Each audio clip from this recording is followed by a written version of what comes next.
আর এখন মানুষ টাকা দিয়ে মনোনয়নপত্র কিনে নেবে, সেই নেতা। নেতৃত্বের দুইটা ক্রাইটেরিয়া আছে, এই দুইটা ক্রাইটেরিয়া ফিল আপ না করতে পারলে সে নেতা নয়। নেতৃত্বের 1 নম্বর ক্রাইটেরিয়া হচ্ছে ওকে সত্যবাদী ন্যায়পরায়ণ হতে হবে। নেতৃত্বের 2 নম্বর ক্রাইটেরিয়া হচ্ছে ওকে জ্ঞানী হতে হবে। তাহলে 1 নম্বর ক্রাইটেরিয়া সত্যবাদী ন্যায়পরায়ণ আমানতদার।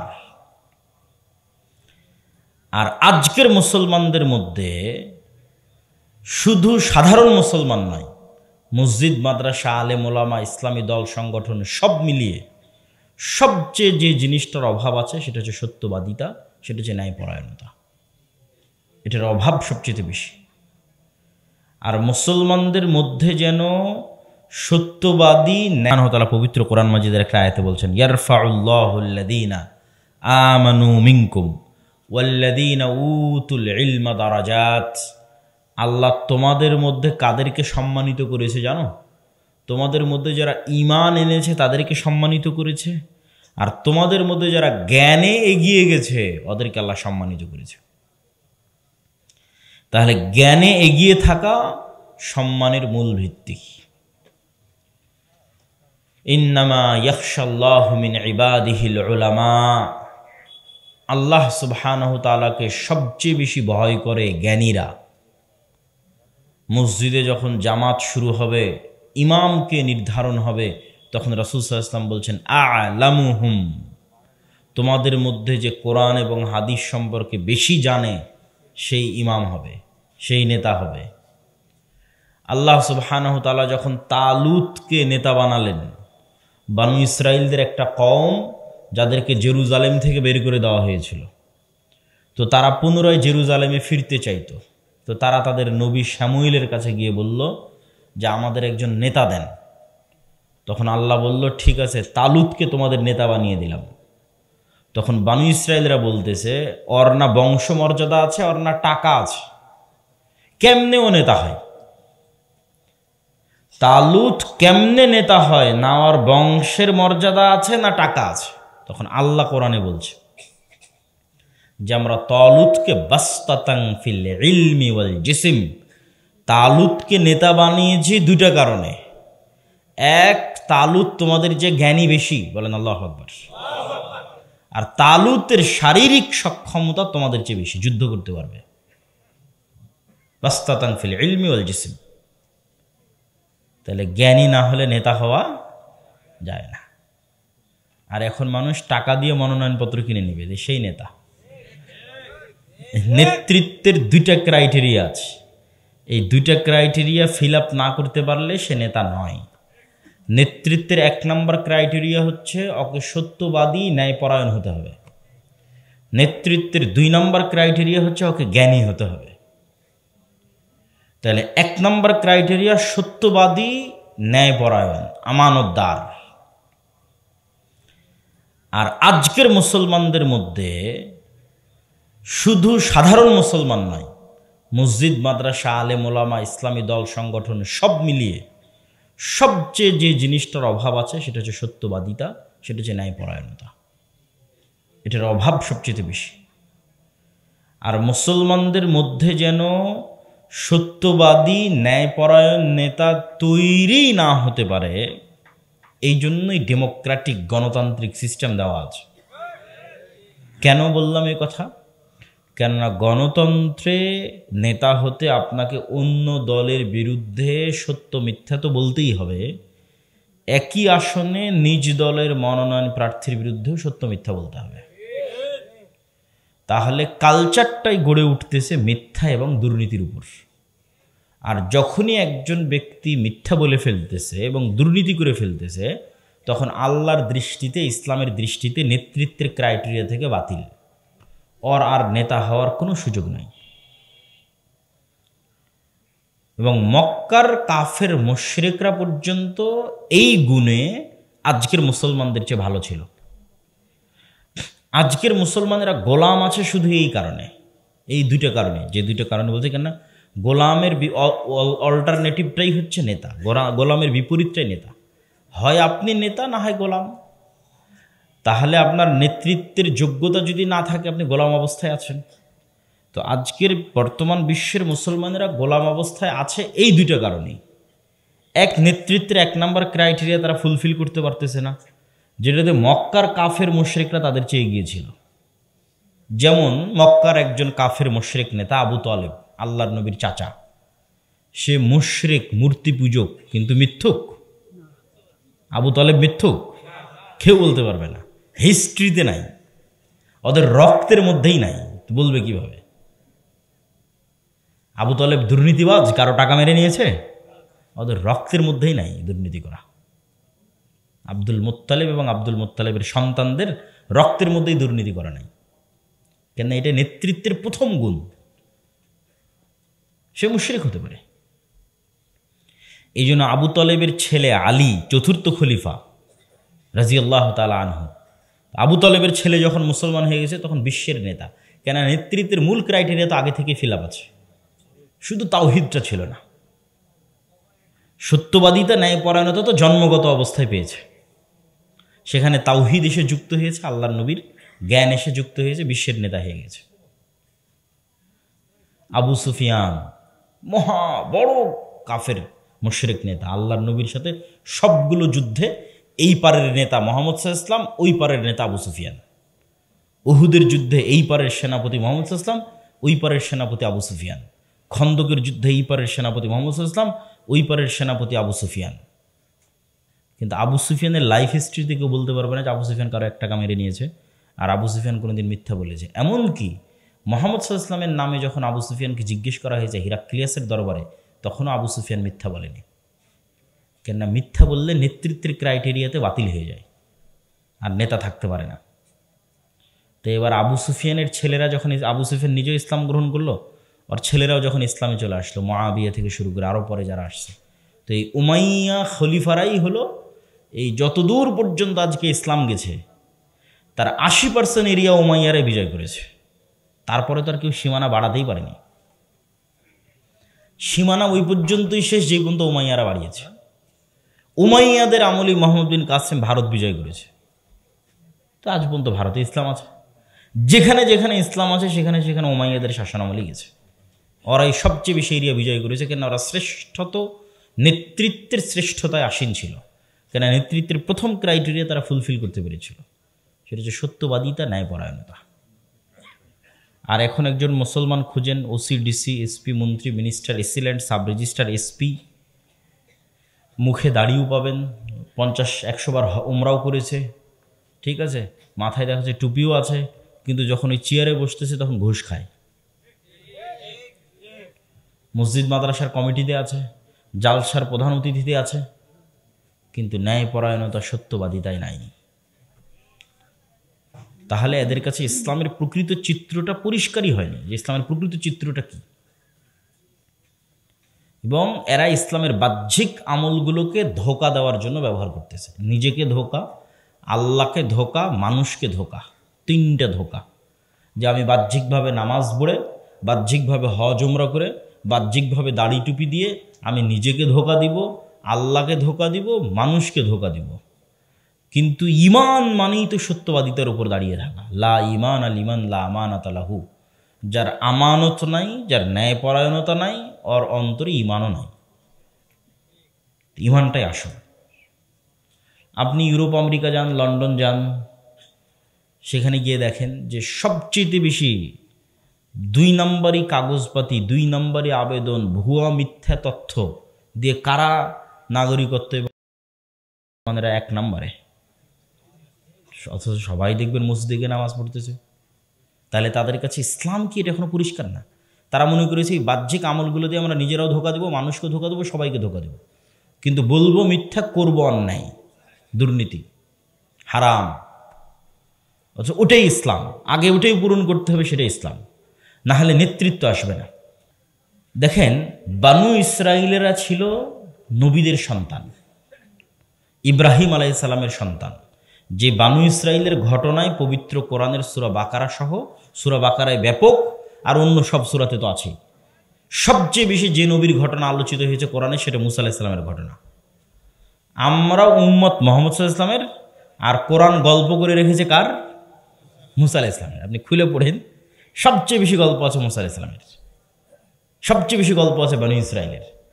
তার কারণ হচ্ছে মুহাম্মদ সাল্লাল্লাহু আলাইহি ওয়াসাল্লামের উম্মতও বনী ইসরায়েলের মতো হয়ে যাবে।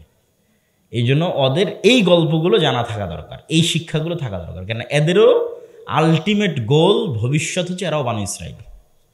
রাসূল সাল্লাল্লাহু আলাইহি ওয়াসাল্লাম নিজে হাদিসে বলে গেছে যে আমার উম্মত বনী ইসরায়েলদের সাথে একটা পায়ের জুতো আর একটা পায়ের জুতার সাথে যেমন মিলে আছে ভাই মিলে যাবে। এই জন্য বনী ইসরায়েল আর মুসা ফেরাউনের গল্পে কোরআন পরিপূর্ণ, যেন এটা দেখে আমরা আগেই সতর্ক হয়ে শিখতে পারি, বা যখন ধ্বংসের দ্বার প্রান্তে দাঁড়িয়ে আছি তখনও যেন ফেরত আসতে পারি। তো এই বনী ইসরায়েলেরা নবীর সন্তান, ইব্রাহিম আলাইহিস সালামের সন্তান, ইসহাক আলাইহিস সালামের সন্তান, ইয়াকুব আলাইহিস সালামের সন্তান, ইউসুফ আলাইহিস সালাম এবং তার 11 ভাইয়ের সন্তান। অথচ এদেরকে যখন আল্লাহ বলতেছে যে দাউদ যখন জাবুর তেলাওয়াত করে তখন নদীর মাছেরা নদীর ধারে আসে, তোমরা এই মাছটা ধরবা না, তখন এরা কি করলো? ওই মাছটা বানা দিয়ে বেড়া দিয়ে ঘিরে রেখে দিল, রবিবারের দিন গিয়ে মাছ ধরলো। কি পরিমাণ 2 নাম্বারি বুদ্ধি! এরা নবীদের সন্তান। এই রকম 2 নাম্বারি ছল চাতুরি চালাকি দুর্নীতিতে বনী ইসরায়েলের ইতিহাস পরিপূর্ণ হয়ে আছে। তখন আপনি দেখবেন যে মুসলমানেরা কত নাম্বারের 2 নাম্বারই জানে। আল্লাহ নবী বলেছে যে বনী ইসরায়েলের সাথে মিলে যাবে। তাহলে ওরা নবীদের সন্তান হওয়ার পর এত মিথ্যা, এত দুর্নীতি, এত ধোঁকা শিখলো কিভাবে? আর মুসলমানেরা যেখানে ছিল, কোথায় উমাইয়াদের শাসন আমলে সত্যবাদিতা ন্যায়পরায়ণতায় অটল, ওমরের শাসন আমল, আলীর শাসন আমল, এইগুলো শুধু ন্যায় আর সত্যবাদিতার শাসন আমল। পৃথিবী ন্যায় আর সত্যে পরিপূর্ণ করে দিয়েছিল তারা। তো তাদের বংশধরেরা আজ আমরা কিভাবে মিথ্যার দুর্নীতিতে ডুবে গেলাম, পুরো একটা জাতি। এটার কারণটাই হচ্ছে ওই বনী ইসরায়েলরা ফেরাউনের গোলাম ছিল 300-400 বছর। তো যখন গোলাম থাকেন তখন এই একটা রুটি দিয়ে বললাম যে এই রুটি তোরা 10 জন গোলাম তোদের জন্য, তো ওই একটা রুটির জন্য এক গোলাম আর এক গোলামকে মেরে ফেলে দেবে। ওই যে তখন তৈরি হয়ে যায় দুর্নীতির কালচার, মিথ্যার কালচার, কেননা রিজিকের সংকট, গোলামের জীবনী তখন রক্তের মধ্যে ঢুকে যায়। তো ফেরাউনের যে পরিমাণ গোলামির অধীনে বনী ইসরায়েলরা ছিল, তাদের এই দুর্নীতি মিথ্যা তাদের মধ্যে ঢুকে গেছে। আল্লাহ খুব ভালোভাবে জানতেন যে মুসা আলাইহিস সালামও যদি এই বনী ইসরায়েলদের সাথে বড় হয়, এই গোলামের মতো পালিয়ে পালিয়ে পালিয়ে পালিয়ে বড় হয়, তাহলে মুসা আলাইহিস সালামের যে মহৎ নৈতিকতা ওটা তৈরি হবে না, মহৎ হৃদয় ওটা তৈরি হবে না, সাহসিকতা, সত্যবাদিতা, ন্যায়পরায়ণতা ওটা তৈরি হবে না। অর্থাৎ মুসাকে তুলে নিয়ে গিয়ে ফেরাউনের বাড়িতে মানুষ করো। ফেরাউন মুশরিক হতে পারে, ফেরাউন কাফের হতে পারে, কিন্তু ফেরাউনের বাড়িতে মানুষ হলে মুসা আলাইহিস সালাম মিথ্যা বলা শিখবে না। বোঝেননি মনে হয় আমার কথা? ফেরাউনের বাড়িতে মানুষ হলে খাবার নিয়ে কাড়াকাড়ি করে দুর্নীতি করা শিখবে না, কিন্তু গোলামদের সাথে মানুষ হলে তো এটাই শিখবে। না হলে যেই দিন মুসা আলাইহিস সালাতু ওয়াস সালামের সামনে ফেরাউনের একটা লোক বনী ইসরায়েলের একটা লোকের উপর জুলুম করলো, আর মুসা আলাইহিস সালাম এক থাপ্পড় দিয়ে ফেরাউনের লোককে হত্যা করে দিল, ওই জায়গায় মুসা আলাইহিস সালামের জায়গায় যদি কোনো বনী ইসরায়েল থাকতো, ও থাপ্পড় দেওয়া দূরের কথা, মুখ দিয়ে কথা উচ্চারণ করার সাহস করতে পারতো না। কেন? ওই যে গোলাম অবস্থায় বড় হয়েছে, ওই নৈতিকতাটুকু নাই যে এই অন্যায়টার প্রতিবাদ করতে হবে, করবে কেমনে, ওই ভিত্তিটা নাই। তো মুসা আলাইহিস সালাম ফেরাউনের বাড়িতে মানুষ হয়েছে দেখে তো একটা থাপ্পড় দিয়ে দিতে পেরেছে, এক থাপ্পড়ে মরে গেছে। এইটাই এ নেতা হয়ে যাবে। এখন মুসা আলাইহিস সালামের মধ্যে নেতৃত্বের গুণ চলে এসেছে, কেননা সত্যবাদিতা এবং ন্যায়পরায়ণতার উপর তার জন্ম হয়েছে, তার বৃদ্ধি হয়েছে। আর আমরা মিথ্যা বলা শিখেছি, দুর্নীতি করা শিখেছি কখন? যখন ব্রিটিশদের গোলাম ছিলাম 190 বছর। ওই স্বভাব এখনো ছাড়তে পারিনি আমরা। সম্মানিত উপস্থিতি, এইটা যতক্ষণ তৈরি না হচ্ছে ততক্ষণ আপনি নেতা হতে পারবেন না। 2 নাম্বার নেতৃত্বের গুণ হচ্ছে জ্ঞান। আদম আলাইহিস সালাম জ্ঞানী, আল্লাহ জ্ঞানী, এবং আল্লাহ সুবহানাহু ওয়া তাআলা জ্ঞানীদের নেতৃত্ব দিয়েছেন এবং নেতৃত্ব দেওয়ার কথা বলেছেন, এবং নবীদের ক্ষেত্রেও তিনি জ্ঞানের শর্ত আরোপ করেছেন। আর জ্ঞানে আজকের সমগ্র বিশ্বে সবচেয়ে পিছিয়ে আছে মুসলমানরা। সারা বিশ্বে আমেরিকার তুলনায় বাংলাদেশ কি, সৌদি আরব, মালয়েশিয়া, তুরস্কের মতো দেশ 500 বছর পিছিয়ে আছে। 100-200 বছর না, 500 বছর জ্ঞানে পিছিয়ে আছে। অথচ এই ইউরোপে একসময় জ্ঞানের কিছুই ছিল না। এরা ছিল চাষা ভূষা, অজ্ঞ, মূর্খ। আর জ্ঞানের বাতিঘর ছিল মুসলমানদের কাছে। কর্ডোভায়, স্পেনের শহর কর্ডোভা, আমি গেছি, ঘুরে এসেছি। স্পেনের শহর গ্রানাডা, আল্লাহ যাওয়ার তৌফিক দিয়েছে। সেই কর্ডোভায় গেলে আপনার চোখ ছলছল করবে। এখনও বিশ্বের তৃতীয় বৃহত্তম মসজিদ কর্ডোভার জামে মসজিদ। আর যখন তৈরি হয় তখন বিশ্বের সবচেয়ে বড় মসজিদ ছিল কর্ডোভার জামে মসজিদ। 70,000 মানুষ এক ফ্লোরে সালাত আদায় করতে পারবে। আর সেটাই এখন পৃথিবীর সবচেয়ে বড় গির্জা, নাউজুবিল্লাহি মিন যালিক। যে মসজিদটা ঈসা আলাইহিস সালাম এবং মারিয়াম আলাইহিস সালামের মূর্তিতে পরিপূর্ণ হয়ে আছে। মানুষ ওখানে গিয়ে যে সালাত আদায় করে গ্রেফতার করা হবে। স্পেনে যত গির্জা আছে প্রত্যেকটা গির্জাই মসজিদ। আপনি বাহির থেকে মনে করবেন এর মসজিদ, কেননা মেহরাবের মতো আছে, মিনারের মতো আছে। ভিতরে ঢুকে দেখবেন তো গির্জা। তাহলে ওয়াকফের জমি মুসলমানদের, নির্মাণ হয়েছে মুসলমানদের টাকায়, কিন্তু পরিণত হয়ে আছে গির্জায়। এই কর্ডোভার রাস্তাঘাটগুলো ছিল লাইব্রেরি, জ্ঞান বিজ্ঞান চর্চার কেন্দ্র। হাজার হাজার লাইব্রেরি ছিল, শত শত মাদ্রাসা ছিল। আর স্পেনের ম্যাপ যদি আপনি গুগল ম্যাপে গিয়ে দেখেন তাহলে দেখবেন এটা হচ্ছে ইউরোপের মধ্যে। স্পেনের সীমানার সাথেই লাগিয়ে আছে ফ্রান্সের সীমানা, স্পেনের সাথেই লাগিয়ে আছে ইতালি এবং ফ্রান্স। তো ইউরোপের লোকজন এই স্পেনে আসতো জ্ঞান অর্জন করতে, কেন এটা একটা আরেকটার সাথে লাগানো। বাংলাদেশ থেকে ভারত যাওয়া যেমন, ভারত থেকে বাংলাদেশে আসা যেমন, বাংলাদেশ থেকে পাকিস্তান যাওয়া তেমন, ঠিক তেমনই ফ্রান্স, ইতালি, লন্ডন এগুলো থেকে মানুষ স্পেনে যেত জ্ঞান অর্জন করতে, মুসলমানদের স্পেনে, কর্ডোভা এবং গ্রানাডায়। আর বাগদাদে মুসলমানেরা তৈরি করেছিল দারুল হিকমা, যে দারুল হিকমা হালাকু খাঁ, চেঙ্গিস খাঁ জ্বালিয়ে দিয়েছিল। ফোরাত নদীর স্রোত আটকে গেছিল যে দারুল হিকমার বই নদীতে ফেলে দেওয়ার কারণে। হালাকু খাঁ এবং চেঙ্গিস খাঁ ধ্বংস করে দিল, কেন ওদের কাছে জ্ঞানের কোনো গুরুত্ব ছিল না। তো মুসলমানদের কাছ থেকে জ্ঞান শিখে গিয়ে ওদের জ্ঞানের চর্চা শুরু হয়েছে। এই জন্য দেখবেন যে বই পুস্তকে, সমাজ বিজ্ঞানে, ইতিহাসে লেখা থাকবে মধ্যযুগীয় অন্ধকার বা অন্ধকারাচ্ছন্ন মধ্যযুগ। এটা ডাহা মিথ্যা কথা। এই মধ্যযুগীয় অন্ধকার ইউরোপে ছিল। মুসলমানদের তখন স্বর্ণযুগ, মুসলমানদের তখন আলোর যুগ, জ্ঞান বিজ্ঞানের যুগ, কিন্তু ইউরোপে অন্ধকার ছিল। ওটাই আমাদের বই পুস্তকে লেখা আছে যে মধ্যযুগীয় অন্ধকার। মুসলমানদের মধ্যযুগীয় অন্ধকার ছিল। ওই মধ্যযুগীয় অন্ধকার যখন ইউরোপে ছিল তখনই মুসলমানদের স্বর্ণযুগ ছিল। মুসলমানদের কাছ থেকে জ্ঞান শিখে গিয়ে যখন তারা জ্ঞান বিজ্ঞানের চর্চা শুরু করলো, তখন ইউরোপের পাদ্রীরা এই সমস্ত বিজ্ঞানীদের ফাঁসি দিতে লাগলো। তখন ইউরোপের লোকজন বলল যে এই পাদ্রীদেরকে হটাও, এই গির্জা আলাদের হটাও, সেকুলার স্টেট তৈরি করো, রাষ্ট্রের মতো চলবে, এখানে পাদ্রী গির্জাদের কোনো অংশ থাকবে না। ওরা ওদের প্রয়োজনে সেকুলার রাষ্ট্র তৈরি করেছিল, সেইটা ওরা আমাদের উপর চাপিয়ে দিয়েছে। যখন এই ইউরোপ তার জ্ঞান বিজ্ঞানে শক্তিশালী হয়ে সারা পৃথিবী দখল করে নিল, তখন এই সেম সেকুলার স্টেট মুসলমানদের উপর চাপিয়ে দিয়েছে। এবং মুসলমানদের যেই সময়গুলোতে মুসলমানদের কাছ থেকে জ্ঞান শিখে ইউরোপ জ্ঞান শিখতে শিখতে শিখতে শিখতে উপরে যাচ্ছে, দুর্ভাগ্যজনক হলেও সত্য, সেম ওই সময়গুলোতে মুসলমানেরা জ্ঞান বিজ্ঞানের চর্চা ছেড়ে দিয়ে আরাম আয়েশ বিলাসিতায় লিপ্ত হয়ে গেছিল। সেম ওই টাইমটাতে। এই জন্য এত বড় উত্থান পতন। বিশাল উসমানী খেলাফত থাকার পরও কোথাও টিকতে পারেনি, বিশাল মোগল সাম্রাজ্য থাকার পরও কোথাও টিকতে পারেনি। কেননা ইউরোপেরা যখন পানি জাহাজ বানাচ্ছে, মোগলেরা তখন তাজমহল বানাচ্ছে। আপনি ইতিহাস পড়ে দেখবেন যে ঠিক যেই সময়ে ইউরোপেরা জ্ঞান বিজ্ঞানে উন্নত হয়ে যুদ্ধ জাহাজ তৈরি করতেছে, ওই সময়ে মোগলেরা তাজমহল তৈরি করতেছে। এই দুই ডিসিশনের কারণেই আর মুসলমানদের স্বাধীনতা রক্ষা করা যায়নি। আপনি তাজমহলের জায়গায় একটা বিশ্ববিদ্যালয় বানাতেন, একটা জ্ঞান বিজ্ঞানের গবেষণাগার তৈরি করতেন, তাহলে আর কোনো মতেই যুদ্ধজাহাজ নিয়ে এসে ইস্ট ইন্ডিয়া কোম্পানি কলকাতার পোর্ট দখল করে আর মুম্বাইয়ের পোর্ট দখল করে ভারতকে মুসলমানদের হাত থেকে নিতে পারত না।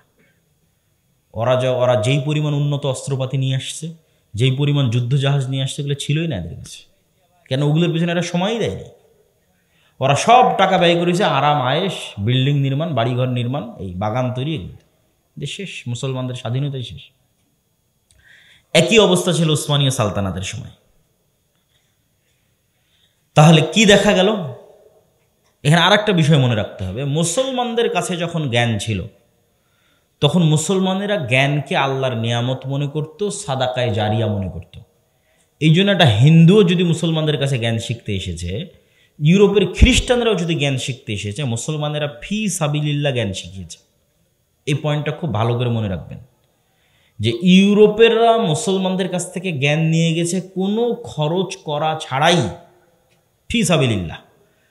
আর আজকে ইউরোপ এবং আমেরিকা যখন জ্ঞানের ভান্ডার পেয়ে গেছে, তখন এরা এই পুরো জ্ঞানটাকে কুক্ষিগত করে ফেলেছে। একটা মাস্টার্সের কোর্স আপনি ইংল্যান্ডে কিনতে যাবেন 30 লক্ষ টাকা লাগবে এক বছরের। খালি খালি এক বছরের খালি এমনি ফাও মাস্টার্সের কোর্স। তাহলে একটা পিএইচডি কোর্সের দাম কত হতে পারে? এমনি দু একটা নাম কস্তে স্কলারশিপ দেয়। এরা জ্ঞানকে কুক্ষিগত করে এখন বিক্রি হবে। করোনা ভাইরাস আসছে, কে আগে টিকা বের করবে? ওরা আগে টিকা বের করবে। ওই টিকা তোমাকে কিনতে হবে, এটাই বিজনেস। ওইটা দিবে না যে কিভাবে এটা বানানো যাবে। এক দেশকে আর এক দেশের সাথে যুদ্ধ লাগিয়ে দাও, অস্ত্র কার কাছে? অস্ত্র তো আমার কাছে, আমেরিকা। ওই অস্ত্র কেমনে বানাবে ওটা শিখাবে না, টাকা দাও অস্ত্র কিনে নিয়ে যাও। তা এখন আরব বিশ্বের যা টাকা, সব টাকা এমনি চলে যাচ্ছে খালি ফাও অস্ত্র কিনতে। কিন্তু শিখবে যে ওইটা ও শিখাবে না, জ্ঞানকে কুক্ষিগত করে দিয়েছে। সম্মানিত উপস্থিতি, ফলত অটোমেটিক জ্ঞানের বিজ্ঞানে পিছিয়ে থাকার কারণে মুসলমানেরা পিছিয়ে আছে। মুসলমানেরা যেন জ্ঞান বিজ্ঞানে এগিয়ে যেতে না পারে, পশ্চিমকালেও যেন জ্ঞান বিজ্ঞানে মাথা তুলে না দাঁড়াতে পারে, এই জন্য মুসলমানদেরকে ধ্বংস করার জন্য ইহুদিরা কিছু প্রজেক্ট লঞ্চ করে রেখেছে, যে প্রজেক্টগুলোতে মুসলমানদের ব্যস্ত করে রেখেছে। কিন্তু ইহুদিরা ওগুলো কাজে ব্যস্ত হয় না। সেটার একটা হচ্ছে জুয়া, সেটার একটা হচ্ছে মদ এবং নেশা, সেটার একটা হচ্ছে ক্রিকেট, ফুটবল সহ বিভিন্ন বিনোদনের খেলতামাশা। তারা এগুলোকে প্রমোট করে, তাদের অতিরিক্ত নষ্ট অর্থ দিয়ে পৃথিবীতে চলুক। এই মদ, জুয়া, নেশা, ক্রিকেট, ফুটবল এগুলোর উন্মাদনা না চললে মুসলমানদের সময় নষ্ট হবে কোত্থেকে? মুসলমানের পাগল যুবকেরা ওই জুয়ার পিছনে সময় নষ্ট করবে, অনলাইন জুয়া, বাস্তবে জুয়া, বিড়ি, সিগারেট, মদ সেটার পিছনে সময় নষ্ট করবে, খেল তামাশা, বিনোদন এটার পিছনে সময় নষ্ট করবে। আর ইহুদির সন্তানেরা স্ট্রিক্টলি বাধ্যতামূলক খালি জ্ঞান অর্জন করতে হবে, শুধু পড়তে হবে। পড়ে জ্ঞান, বিজ্ঞানী, ব্যবসায়ী, ডাক্তার, ইঞ্জিনিয়ার, ব্যাংকার ওদেরকে হতে হবে। আর মুসলমানের সন্তানেরা এই যৌবনের মূল সময়টা জুয়ায়, নেশায়, খেলতামাশায় মত্ত রাখবে। এবার যখন 25-30 বছর হয়ে গেছে তখন আর কোনো রাস্তা নেই, এখন বিদেশে গিয়ে কামলা খাট, রেজাল্ট সামারি, আর কোনো রাস্তা নেই। এটা হলো গোলামির একদম বাস্তব চিত্র। এই গোলামির বাস্তব চিত্র যদি আরও ভালো করে দেখতে চান, যে জ্ঞান অর্জন না করার কারণে, এই জুয়া, নেশা আর খেলতামাশায় মত্ত থাকার কারণে গোলামির চিত্র কত নিম্ন লেভেলে যেতে পারে, তাহলে একদিন আপনি এখান থেকে, অথবা কল্পনা করতে পারেন, একদিন আপনি এখান থেকে লিবিয়াতে যাবেন। ঠিক আছে, লিবিয়ার রাজধানী ত্রিপলি। ত্রিপলিতে অন্তত এরকম কয়েক শত দালাল চক্র আছে, যেই দালাল চক্ররা বাংলাদেশের দালালদের সাথে কন্ট্যাক্ট করবে। বাংলাদেশের দালালেরা আবার আপনাদের গ্রামের গঞ্জের ছেলেপেলেদের সাথে কন্ট্যাক্ট করবে, যে 20 লক্ষ টাকা দিব, 25 লক্ষ, 30 লক্ষ টাকা দিব, এখান থেকে পাসপোর্ট করে দুবাই, দুবাই থেকে ত্রিপলি, ত্রিপলি থেকে যেভাবেই হোক তোমাকে ইউরোপে ঢুকিয়ে দেওয়া হবে। ইতালি, ফ্রান্স, জার্মানি যেটাতে পারবা সেটাতে ঢুকে যাবা। এখানে বাপ মায়ের কাছ থেকে জমি জায়গা বিক্রি করে 20-25 লক্ষ টাকা নিয়েছে, ঠিকঠাক দুবাই গেছে, দুবাই থেকে ঠিকঠাক ত্রিপলি গেছে। ত্রিপলিতে গিয়ে এখন বাতাস দিয়ে ফুলানো নৌকা, রাবারের নৌকা যেটাকে বাতাস দিয়ে ফুলানো হয়েছে, ওই নৌকাতে আফগানি মুসলমান, বাংলাদেশি মুসলমান, পাকিস্তানি মুসলমান, আফ্রিকান মুসলমান, সবই মুসলমান। এটা হলো মুসলমানদের গোলামির চিত্র। ওই নৌকাটা, যে নৌকাটা ভূমধ্য সাগরে ভাসতেছে ইউরোপে আশ্রয় প্রার্থনা করার জন্য, ওই নৌকাটা হচ্ছে সারা বিশ্বের মুসলমানদের গোলামির চিত্র। ওখানে একটা হিন্দুও নাই, ওখানে একটা খ্রিস্টানও নাই। মানে বাংলাদেশের মুসলমান আছে, আফগানিস্তানের আছে, পাকিস্তানের আছে, আর আফ্রিকার আছে। আর এখন নতুন গত 5-10 বছরে যুক্ত হয়েছে ইয়েমেন, সিরিয়া, এগুলো অঞ্চলের মুসলমানেরা, কিন্তু সব মুসলমান। ঠাসাঠাসি গাদাগাদি করে একটা নৌকার ওপর উঠেছে। এই নৌকা এখন ছেড়ে দেওয়া হলো ভূমধ্য সাগরে আল্লাহর নামে। যে কোনো মুহূর্তে ডুবে যেতে পারে। ডুবে গেলে ওই ঠান্ডা বরফের মধ্যে মৃত্যু, লাশ। আর যদি কোনো মতে ওই ধারে ঘেঁষে, তাহলে হয়তো ইতালির পুলিশ উঠায় নিয়ে গেল, ফ্রান্সের পুলিশ উঠিয়ে নিয়ে গেল, নিয়ে গিয়ে ওই 2-3 বছর কোনো সেফ হোমে বন্দি অবস্থায় রাখবে। তার আগে এমনি ত্রিপুলিতে কত সেফ হোমে বন্দি অবস্থায় থেকেছে, মেরেছে, পিটেছে, জুমে, ভিডিওতে, ইমোতে বাপ মাকে দেখেছে, দেখো তোমার ছেলেকে মেরে ফেলে দিলাম, আরও টাকা দাও না হলে ছাড়বো না, আরও টাকা দাও না হলে ছাড়বো না। এ হলো অশিক্ষিত মূর্খ গোলাম জাতির চিত্র। সম্মানিত উপস্থিতি, এই জন্য জ্ঞান মানুষের সৌন্দর্য, জ্ঞান মুসলমানদের সৌন্দর্য। আমাদের দিন শুরুই হয়েছে ইকরা বিস্মি রব্বিকাল্লাযী খালাক, ইকরা ওয়া রাব্বুকাল আকরাম, পড়া দিয়ে শুরু হয়েছে।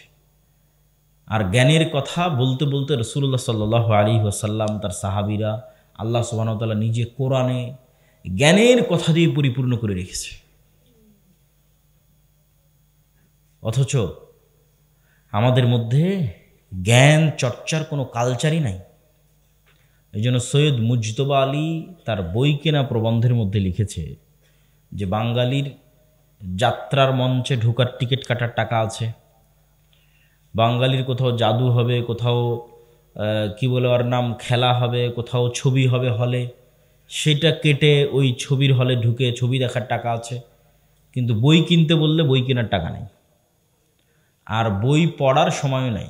চায়ের স্টলে বসে আড্ডা দেওয়ার সময় আছে, টিভিতে ঘন্টার পর ঘন্টা মুভি দেখার সময় আছে, কিন্তু বই যে পড়বে কালচারই নাই, এই সংস্কৃতিই নাই। অথচ ইংল্যান্ডে আমি 1 বছর ছিলাম, তো আপনি পার্কে যান, বিমানে উঠেন, আমি নিজে বিমানে উঠেন, বাসে উঠেন, ট্রেনে উঠেন, বই পড়ার কালচার আছে। কাউকে না কাউকে দেখবেন, 4-5 জন দেখবেন যে বই পড়তেছে। ওদের কাছে আমাদের চেয়ে দামি ফোন আছে, লেটেস্ট আইফোন আছে, কিন্তু কালচারটা আছে বই পড়ার। আমি মাঝে মধ্যে ওদের বই পড়ার ছবি তুলে আব্দুর রহমান আব্দুর রহিমের কাছে পাঠাতাম, যে এরা কাফের মুশরিক হতে পারে, কিন্তু জ্ঞান চর্চার আগ্রহ আছে, যেই কারণে এরা এখনো টিকে আছে, জ্ঞানের শক্তিতে এখনো টিকে আছে। আর আমরা মুসলমানেরা শুধু সময় নষ্টে টিকে আছি। তো এই জন্য জ্ঞান অর্জন এবং বইয়ের কথা যেহেতু আসলো, সেহেতু বক্তব্য আরও সামনে এগিয়ে যাওয়ার আগে আমাদের এখানে 2-3টা বই দিয়ে গেছে। তার মধ্যে একটা হচ্ছে ফিকহুল হাদিস ফতোয়া সিরিজ। এটাতে পবিত্রতা, তায়াম্মুম, অজু, হাইজ, নেফাস, সালাত, এই পুরো সালাত এবং পবিত্রতা এই মিলে প্রায় 1000 প্রশ্নের উত্তর আছে। তাতে এমন কোনো প্রশ্ন আপনার মাথায় আসতে পারে না যেই প্রশ্নের উত্তর পাবেন না, এটা হতে পারে না। তো এই বইটা আপনার বাড়িতে থাকলে আর কোথাও ফোন দিয়ে জিজ্ঞেস করা লাগবে না যে প্রশ্ন কি, উত্তর কি। তারপরে হচ্ছে শাইখ আব্দুর রাজ্জাক বিন ইউসুফের উপদেশ বই আছে, রাসূল সাল্লাল্লাহু আলাইহি ওয়াসাল্লামের সালাত বইটা আছে, আমার লেখা রিজিক বই আছে, এবং সদাচরণ, যে আমলে জান্নাত মিলে, মানে বাপ মায়ের সাথে কেমন আচরণ করতে হবে, আত্মীয় স্বজন পাড়া প্রতিবেশীর সাথে কেমন, ঠিক আছে, ইয়েতিমদের সাথে কেমন, এই যে আচরণের বিষয়গুলো, এবং আচরণ যে সবচেয়ে বেশি স্ত্রীর সাথে কেমন, সন্তান সন্ততির সাথে কেমন, ঠিক আছে, এই আচরণ যে আমলে জান্নাত মিলে সেটা সদাচরণ। এই বইগুলোকে মূল্যায়ন করার চেষ্টা করবেন। বলছিলাম জ্ঞানের গুরুত্ব, জ্ঞানের তাৎপর্য, শিক্ষার তাৎপর্য। এবার আসেন, যত অধপতিত অবস্থাতেই থাকেন না কেন, সেখান থেকে উত্থান ঘটাতে হলো জ্ঞান লাগবে। যখন সেলজুকরা দেখল যে ক্রুসেডাররা, সেলজুক হচ্ছে একটা মুসলমান আব্বাসীয় খেলাফতের মধ্যে একটা খলিফাদের নাম হচ্ছে সেলজুক। সেলজুকরা যখন দেখলো যে ক্রুসেডাররা মানে হচ্ছে ইউরোপ থেকে আসা ক্রুসেডার, তারা একের পর এক শহর বিজয় করতেছে, একের পর এক দেশ বিজয় করতেছে, তখন ওরা এই ক্রুসেডারদের পতন ঘটানোর জন্য একটা মাদ্রাসা তৈরি করলো। সেই মাদ্রাসার নাম হচ্ছে মাদ্রাসা নিজামিয়া। যিনি তৈরি করেছিল তার নাম হচ্ছে নিজামুল মুলক। নিজামুল মুলকের নামে মাদ্রাসার নাম হলো মাদ্রাসা নিজামিয়া। এই মাদ্রাসা নিজামিয়া থেকে বড় বড় আলেম ওলামা বের হলো, বড় বড় আলেম ওলামা। শুধু কি আলেম ওলামা বের হলো, ভবিষ্যৎ মুসলমানদের যারা জেরুজালেম উদ্ধার করেছে, যারা ক্রুসেডারদের বিরুদ্ধে জিহাদে নেতৃত্ব দিয়েছে, ইমাদউদ্দিন জিঙ্কি, নূরউদ্দিন জিঙ্কি, সুলতান সালাহুদ্দিন আইয়ুবী, এরা সবাই হচ্ছে এই মাদ্রাসা থেকে পড়া, মাদ্রাসা নিজামিয়া থেকে পড়া।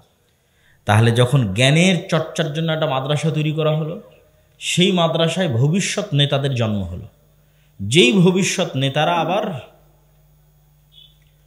জেরুজালেমকে উদ্ধার করলো। বাদশাহ আলেকজান্ডারের নাম শুনেছেন, ঈসা আলাইহিস সালামেরও আগের ঘটনা, বাদশাহ আলেকজান্ডারের ঘটনা। তো বাদশাহ আলেকজান্ডার ছিল এরিস্টটল, প্লেটো, সক্রেটিস এদের মাদ্রাসার, এদের স্কুলের ছাত্র। তো জ্ঞানী মানুষের কাছে যখন ছাত্র হয়েছে, জ্ঞানের পর্দা যখন খুলে গেছে, তখন নেতৃত্বের পর্দাও খুলে গেছে। পৃথিবীর অর্ধেকের বেশি বিজয় করে ফেলেছিল আলেকজান্ডার।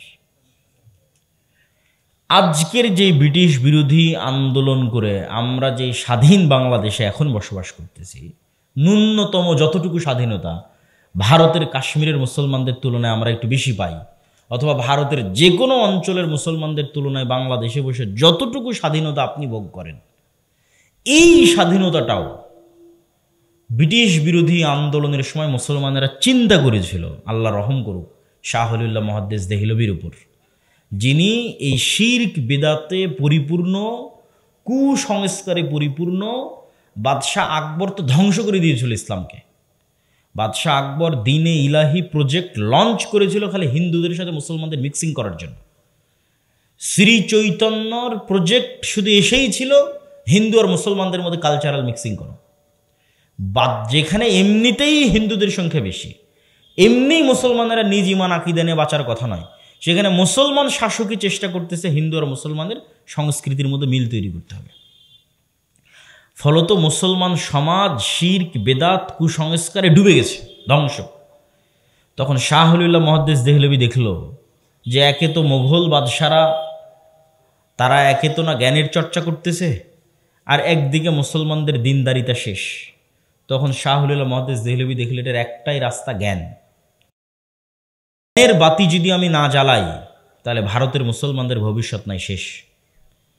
190 বছর ব্রিটিশদের জুলুমের পর আর 70 বছর যাবৎ ভারতের জুলুমের পর এখনও যদি মুসলমানেরা ন্যূনতম টিকে থেকেছে, তাহলে এটা শাহ ওলিউল্লাহ মুহাদ্দিস দেহলভীর ওই জ্ঞানের বাতি দিল্লিতে বসে জ্বালিয়েছিল। সৌদি আরব থেকে, মক্কা থেকে জ্ঞান অর্জন করে কুতুবে সিত্তার দার্স দেওয়া শুরু করেছিল। তারপরে শাহ ওলিউল্লাহ মুহাদ্দিস দেহলভীর ছাত্র তার নিজের ছেলে আব্দুল আজিজ মুহাদ্দিস দেহলভী, আব্দুল আজিজ মুহাদ্দিস দেহলভীর ছাত্র শাহ ইসহাক মুহাদ্দিস দেহলভী, ইসহাক মুহাদ্দিস দেহলভীর ছাত্র মিয়া নাজির হোসেন দেহলভী, যার প্রায় 1.5 লক্ষের অধিক সারা ভারত, পাকিস্তান, বাংলাদেশে যার ছাত্র ছিল মিয়া নাজির হোসেন দেহলভী। এখনও আফগানিস্তান থেকে শুরু করে একদম আরাকান পর্যন্ত যত জায়গায় দেখবেন আহলে হাদিস মসজিদ আছে, আহলে হাদিসের দাওয়াত আছে, নিশ্চিত থাকেন ওই জায়গাতে মিয়া নাজির হোসেন দেহলভীর ছাত্র ওখান থেকে দিল্লিতে জ্ঞান অর্জন করতে গেছে, নাজির হোসেনের কাছে জ্ঞান নিয়ে সেখানে ফিরে গেছে। তো এই যে শাহ ওলিউল্লাহ মুহাদ্দিস দেহলভী জ্ঞানের চর্চা শুরু করলো, তৎকালীন ভারতে কোরআনের অনুবাদই হয়নি। কল্পনা করেন, কেউ জানতো না কোরআন পড়া, যে কোরআন যে জ্ঞান শিখবে এটা কেউ জানতো না। প্রথম শাহ ওলিউল্লাহ ফার্সিতে কোরআন অনুবাদ করেছে, যে মুসলমানদের কোরআন শিখাতে হবে। মুয়াত্তা মালিক অনুবাদ করেছে, মুসলমানদের হাদিস শিখাতে হবে, নাহলে এরা জীবনও ব্রিটিশদের বিরুদ্ধে ফাইট দিতে পারবে না যদি জ্ঞান না থাকে। তারপরে ওই শাহ ওলিউল্লাহ মুহাদ্দিস দেহলভীর পৌত্র, মানে পোতা শাহ ইসমাইল শহীদ প্রথম ব্রিটিশদের বিরুদ্ধে জিহাদের ঘোষণা দিল। যদি জ্ঞানটা ওখানে না আসতো, এটা অসম্ভব যে জ্ঞান না থাকলে কিভাবে শাহ ইসমাইল শহীদ ব্রিটিশদের বিরুদ্ধে জিহাদের ঘোষণা দিবে। শাহ ইসমাইল শহীদের বই যদি এখনও আপনি পড়েন, আপনার গায়ের লোম খাড়া হয়ে যাবে। তাকবিয়াতুল ইমান, তাওহিদের উপর, যখন ভারত উপমহাদেশে মোহাম্মদ বিন আব্দুল ওয়াহাবের কিতাবুত তাওহিদ আসেনি, যখন মদিনা ইসলাম বিশ্ববিদ্যালয় তৈরি হয়নি, যখন এত মসজিদ মাদ্রাসা ছিল না, এত কেউ আকিদা তাওহিদের দার্স দিত না, সেই কোথায় 250-300 বছর আগে শাহ ইসমাইল শহীদ তাওহিদের উপর এই মানের বই লিখেছে শিরকের বিরুদ্ধে। তারপরে গোটা ভারত দাওয়াতি সফরের উপর দাওয়াতি সফর, দাওয়াতি সফরের উপর দাওয়াতি সফর। উনি ওপেন ঘোষণা দিয়েছে শিরক বেদাত থেকে যতক্ষণ মুসলমানেরা মুক্ত না হচ্ছে ততক্ষণ মুসলমানদের বিজয় সম্ভব নয়। গোটা ভারতে দাওয়াতি সফর দিয়েছেন সৈয়দ আহমদ বেরেলভী এবং শাহ ইসমাইল শহীদ। তারপর ওই যে আস্তে আস্তে মাদ্রাসা তৈরির সিলসিলা শুরু হলো, কওমি মাদ্রাসা যেগুলোকে আমরা বলছি, তথা জনগণের টাকায় বেসরকারি যে মাদ্রাসা যেগুলো এখনও টিকে আছে, এই মাদ্রাসাগুলোর কারণেই এখনও পাকিস্তান, ভারত, বাংলাদেশে ইসলামটা টিকে আছে।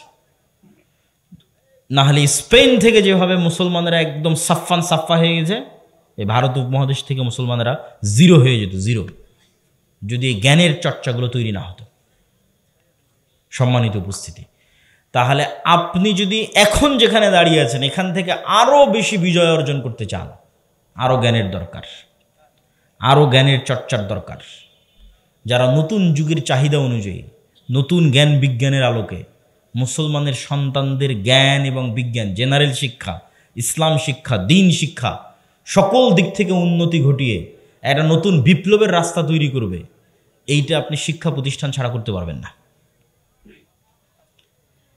এবং আমরাও এই জ্ঞান কেন্দ্রিক বিপ্লব তৈরি করার জন্য যে কয়েকটা প্রতিষ্ঠান নিয়ে কাজ করতেছি, সেই কয়েকটা প্রতিষ্ঠানের একটা হচ্ছে আদ-দাওয়া ইলাল্লাহ। আপনাদের গ্রামগঞ্জের যত মক্তব আছে, যে কোনো মক্তবের শিক্ষক জামিয়া সালাফিয়া ডাঙ্গিপাড়া, পবা, রাজশাহীতে গিয়ে ট্রেনিং নিতে পারে। 1 সপ্তাহের ট্রেনিং, যাতায়াত খরচও আমাদের, থাকা খাওয়া খরচও আমাদের, সিলেবাসও আমাদের। আমি নিজে লিখেছি যে একটা গ্রামের মুসলমানের সন্তানকে দিনের মৌলিক জ্ঞান কিভাবে দেওয়া যায় ওইটাকে মাথায় রেখে বইটা লেখা আছে, তালিমউদ্দিন, আদর্শ শিক্ষা, এবং ওইটার উপর শিক্ষকের ট্রেনিং দেওয়া হয়। এই 1 ঘন্টার বক্তব্যে আমি আপনাদের কী শিখাবো? আমি এই ধরনের প্রোগ্রাম ব্যক্তিগতভাবে পছন্দ করি না, মনে শান্তি পাই না। কিন্তু আমাদের ওই সিলেবাসের আলোকে এই নলডাঙ্গা, এই বাগমারা, এই পুঠিয়ায় যদি একটা মক্তব চলে, তাহলে ওই সকালবেলা যদি 20টা বাচ্চাও ওই বই থেকে পড়ে, ওখান থেকে কোরআন শিখে, ওটার সাদাকায় জারিয়া আমার কাছে যাবে না? যাবে না? যাবে। এটাই তো শান্তি, এটাই তো প্রশান্তি। আলহামদুলিল্লাহ, এই কাজে আপনাদের যুক্ত হতে হবে, একদম শিক্ষার গোড়ায় হাত দিতে হবে। মসজিদে আপনারা টাইলস লাগাচ্ছেন, মসজিদের নামে জালসা করছেন, মসজিদে ফ্যান লাগাচ্ছেন। আমি তো বলতে বলতে এই পর্যন্ত বলেছি যে মসজিদের টাইলস খুলে বাজারে বিক্রি করে, ফ্যান আর এসি খুলে বাজারে বিক্রি করে একজন ভালো মানের মক্তবের শিক্ষকের বেতনের ব্যবস্থা করেন। সমাজ পরিবর্তন হবে, দেশ পরিবর্তন হবে, জাতি পরিবর্তন হবে। কেননা মানুষের এখানে যতক্ষণ নূর না ঢুকেছে, এখানে যতক্ষণ নূর না ঢুকেছে, ততক্ষণ ওই এসির বাতাস দিয়ে জাতি পরিবর্তন সম্ভব নয়, ফ্যানের বাতাস দিয়ে জাতি পরিবর্তন সম্ভব নয়। এইখানে নূর প্রবেশ করাতে হবে, এইখানে নূর প্রবেশ করাতে হবে। এটার জন্য আপনাকে শিক্ষায় ইনভেস্ট করতে হবে। আপনি আজকে আপনার মসজিদের দায়িত্ব ব্রাককে দেন না। আজকে আপনাদের বাংলাদেশের যতগুলো মসজিদ আছে, যদি কয়েক লক্ষ মসজিদ হয়, ব্রাককে যদি বলি কয়েক লক্ষ মসজিদ তোমাকে দিয়ে দিলাম, তো ব্রাক পরের দিন এই সব মসজিদগুলোতে এসি লাগানোর কাজ করবে, না পরের দিন এই সব মসজিদগুলোতে ওদের শিক্ষক নিয়োগ দেবে? আমাকে বলেন। তাহলে তো আপনারাও তো বুঝেন যে ব্রাক কী করবে। এই মসজিদগুলোতে এসি লাগানোর ব্যবস্থা করবে না। ওই মসজিদ যদি 5 টাকা থাকে ওই মসজিদের ফান্ডে, ওই 5 টাকা দিয়ে আগে শিক্ষার ব্যবস্থা করবে, যে গান শিখাও, নাচ শিখাও, ওই 5 টাকা দিয়ে, মানে ওর যেটা শেখানোর দরকার সেটা শেখাও। তাহলে আপনি কেন বুঝতেছেন না যে শিক্ষা আগে, শিক্ষা ইনভেস্ট আগে, শিক্ষার পিছনে টাকা বিনিয়োগ আগে। মানুষ যত জায়গায় টাকা ব্যয় করে তার মধ্যে সবচেয়ে দামি জায়গা টাকা ব্যয় করার, সেটা হচ্ছে শিক্ষা, জ্ঞান। এটা নিজের পিছনে বিনিয়োগ। আপনারা যারা এমনি আছেন, ব্যবসা বাণিজ্য, কৃষিকাজ, আপনাদের উচিত বই পড়ার অভ্যাস থাকা। এটা আপনার নিজের পিছনে বিনিয়োগ। যে যত বই পড়বে ওর টাকা এমনি তত বেশি হবে, কেন ওর সিদ্ধান্ত তত ভালো হবে, ও তত উন্নত আধুনিক চিন্তা করতে পারবে। আমাদের 2 নম্বর প্রতিষ্ঠান হচ্ছে রাবিতাতুল মাদারিস আস-সালাফিয়া, যেটার অধীনে এই প্রতিষ্ঠানটা অধিভুক্ত। জামিয়া সালাফের সিলেবাসে কিন্তু এই প্রতিষ্ঠানটা পরিচালিত হয়। এখানকার শিক্ষকদের আমরাই জামিয়া সালাফিতে নিয়ে গিয়ে ট্রেনিংয়ের ব্যবস্থা করি। আপনাদের পাশেও আরেকটা কোথায়, এখান থেকে 15-20 কিলোমিটার দূরে আরেকটা প্রতিষ্ঠান, মোল্লাপাড়া না কি যেন, সেখানেও আমাদের জামিয়া সালাফের অধিভুক্ত একটা প্রতিষ্ঠান আছে। তো এই প্রতিষ্ঠানগুলোকে আপনারা যত ভালো মানের শিক্ষক নিয়োগ দিবেন, যত ভালো মানের শিক্ষা ব্যবস্থা তৈরি করবেন, আপনাদের সন্তানেরা তত ভালো শিখবে, যত ভালো পরিমাণ জ্ঞান সে অর্জন করবে ও তত ভালো নেতা হবে। সত্যবাদিতা, ন্যায়পরায়ণতা, মোল্লাপাড়া সালাফিয়া মাদ্রাসা পুঠিয়াতে। তো সত্যবাদিতা, ন্যায়পরায়ণতা এটা যেমন নেতৃত্বের 1 নম্বর শর্ত, নেতৃত্বের 2 নম্বর শর্ত জ্ঞান। এই জন্য জ্ঞানের পিছনে আপনাদের বাড়িতে জরুরি ভিত্তিতে লাইব্রেরি থাকা উচিত। প্রত্যেক মা বোনের পড়ার অভ্যাস থাকা উচিত। প্রত্যেক বাবা এবং সন্তানের, আপনি কৃষক হন, ব্যবসায়ী হন, পড়ার অভ্যাস থাকা উচিত। একটা জিনিস দিয়েই আপনি আপনার সব বদ অভ্যাস দূর করতে পারবেন। ওই যে স্টলে বসে চা খাচ্ছেন, সিগারেট খাচ্ছেন, টিভি দেখতেছেন, ছেলে মেয়ে মোবাইল চালাচ্ছে, বউ মোবাইল চালাচ্ছে, এই যে সবাই একটা নেশায় ব্যস্ত, একটা জিনিসের স্বাদ এই নেশাগুলো অফ করে দিতে পারবে। সেটা হচ্ছে অজানাকে জানার স্বাদ, জ্ঞানের স্বাদ। বই পড়ার মধ্যে একটা আনন্দ আছে, বই পড়ার মধ্যে একটা মজা আছে। এই মজাটা অনুভব করতে পারতে হবে। আপনি কয়েক রকমের বই রাখেন আপনার বাড়িতে, ইতিহাসের বই রাখেন, কোরআন হাদিসের বই রাখেন, জেনারেল বিজ্ঞানের বই রাখেন, পেপার পত্রিকা রাখেন, একটা না একটা তো পড়তে ভালো লাগবে। খাবারের টেবিলে বসলে যেমন মুরগির গোস্ত থাকে, গরুর গোস্ত থাকে, ডিম থাকে। আচ্ছা, মুরগির গোস্ত ভালো লাগছে না, ডিম খাবো। তো পড়ার টেবিলে বসলে যেন, আচ্ছা ঠিক আছে, আমার ইতিহাসের বই ভালো লাগতেছে না, আমি আজকে কোরআন হাদিসের বই পড়বো। কোরআন হাদিসের বই পড়তে ভালো লাগছে না, ঠিক আছে, আমি আজকে তাহলে জেনারেল বিজ্ঞানের বই পড়বো। কিন্তু পড়ার অভ্যাস তৈরি করতে হবে। পড়াই একমাত্র অভ্যাস যেটা শাশুড়ি বইয়ের ঝগড়া কমিয়ে দিতে পারে, যেটা মোবাইলের ব্যবহার কমিয়ে দিতে পারে, যেটা ছেলে মেয়েদের মোবাইলের নেশা কমিয়ে দিতে পারে। আপনারা যারা বয়স্ক হয়ে গেছেন, চায়ের স্টলে বসে আড্ডা দেন, মিথ্যা গীবত রচনা করে নিজের গুনাহের পাল্লাকে ভারী করেন। শয়তান মানুষকে যে সমস্ত মাধ্যমে জাহান্নামে নিয়ে যেতে চায়, তার মধ্যে সবচেয়ে সহজ মাধ্যম, যেটাতে বেশি মানুষকে জাহান্নামে নিয়ে যাবে। আপনাকে যদি বলি চলেন অমুক জায়গায় গিয়ে জেনা করতে হবে, আপনার মান সম্মানের ভয় আছে, আপনি যেতে চাইবেন না। আপনাকে যদি শয়তান বলে চলেন অমুককে হত্যা করতে হবে, বিচারের ভয় আছে, করবেন না। আর শয়তান যদি আপনাকে বলে অমুক নেতাকে গালি দে, দিবেন না? এখানে মান সম্মানেরও ভয় নাই, টাকা পয়সা হারানোরও ভয় নাই, ওদের মুখ দিয়ে গালি অহরহ চায়ের স্টলে বসে বের হতেই থাকবে। তাহলে শয়তান সবচেয়ে ইজি, মানে বাটন চাপলেই জাহান্নামে নিয়ে যেতে পারবে আপনাকে, সেটা যে আপনার জিহ্বা। সবচেয়ে ভয়ঙ্কর মেশিন, যেটা ব্যবহার করে সারা দুনিয়ার বেশিরভাগ মানুষকে জাহান্নামে নিয়ে চলে যাবে। ঠিক এই জিহ্বাই এত ভয়ঙ্কর যে এই জিহ্বা দিয়ে আপনি ছোট্ট ইবাদত দিয়ে জান্নাতে চলে যেতে পারবেন। শয়তান বলছে তুই গীবত কর, আপনি বলবেন যে না আমি গীবত করব না, আমি কি বলবো? সুবহানাল্লাহি বিহামদিহি সুবহানাল্লাহিল আযীম। শয়তান বলে তুই মুখ গালি দে, না আমি গালি দিব না, আমি কি বলবো? লা ইলাহা ইল্লাল্লাহু ওয়াহদাহু লা শারীকা লাহু লাহুল মুলকু ওয়া লাহুল হামদু ওয়া হুয়া আলা কুল্লি শাইইন কাদির। কাজ তো জিহ্বার, না দৌড়ানো লাগছে, না লাফানো লাগছে, না উজু করা লাগছে। ওই জিহ্বা ব্যবহার করে মানুষকে গালি দিতেন, এটা ব্যবহার করে আল্লাহর জিকির করবেন। শয়তান নিয়ে যেত জাহান্নামে, আপনি চলে যাবেন জান্নাতে। বলেন আল্লাহু আকবার।